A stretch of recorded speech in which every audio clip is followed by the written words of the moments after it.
I mean, he was the best of who was there this year.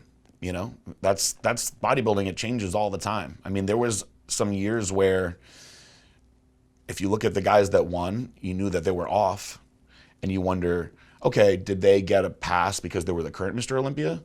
Because they don't look as good as some of the other guys, or is there something else involved? With this year's Olympia, I mean, I thought Hadi looked amazing. You know, I loved watching those two battle against each other, but I believe that they made the right choice with Brandon. And I think he also got unfortunate with all the Rhoden stuff, because there's a lot of negativity faced around that. So then you have the side that's like, oh, well, you know, if Rhoden was there, he would have won. You really don't know what would have happened unless they were all there. But the guy won fair and square, so give him the respect for that. You know, let's see what happens next year when there's a different group of guys there. But he is the current Mr. Olympia. He deserves the respect for that. And I don't understand why people get really caught up on like bashing guys that are at the top. I think that Dorian Yates and Ronnie have every right to say what they said. Those guys are legends, and they were at the top of their game for a long time. And I will be honest, I actually think that that era looked better too. I don't know why. People always ask me why. There's all these theories of, well, maybe they had different drugs, or maybe they ate different, or maybe they trained harder. Who knows? There was just something about that time where the look was just really, really, really awesome. And now you have some guys that really stand out, but not as much as in that era.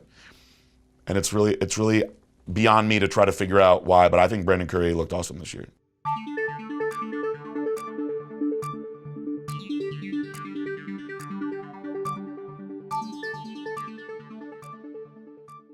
For some reason, those guys were able to put it together where they brought an impressive amount of size, an impressive amount of density and roundness and quality muscle, with just an insane level of condition, but aesthetics with it.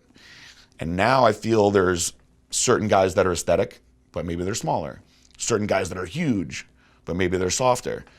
Certain guys that have really good lower bodies, but not as good as upper bodies. There's not a lot of guys that I see now that look like they could have belonged in that old group, you know, of Ronnie and Kevin and Dorian, and, you know, even when Jay was coming along. It was just a different time. The late 90s, early 2000s was a very, very impressive time. And if I knew what it was that they were doing, trust me, you'd see a lot of guys looking crazy like that right now. There's one thing that I don't think that it is. I hear a lot of those guys say that they trained harder back then.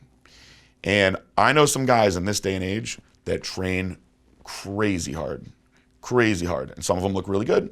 Some of them look decent. But I know some guys that train insanely hard, and yes, they still don't have that look. So it's not for lack of how hard they're training. It could be because people rush into the anabolics too fast, maybe. It could be because they take shortcuts. I don't know. But that era, it's hard to replicate that era.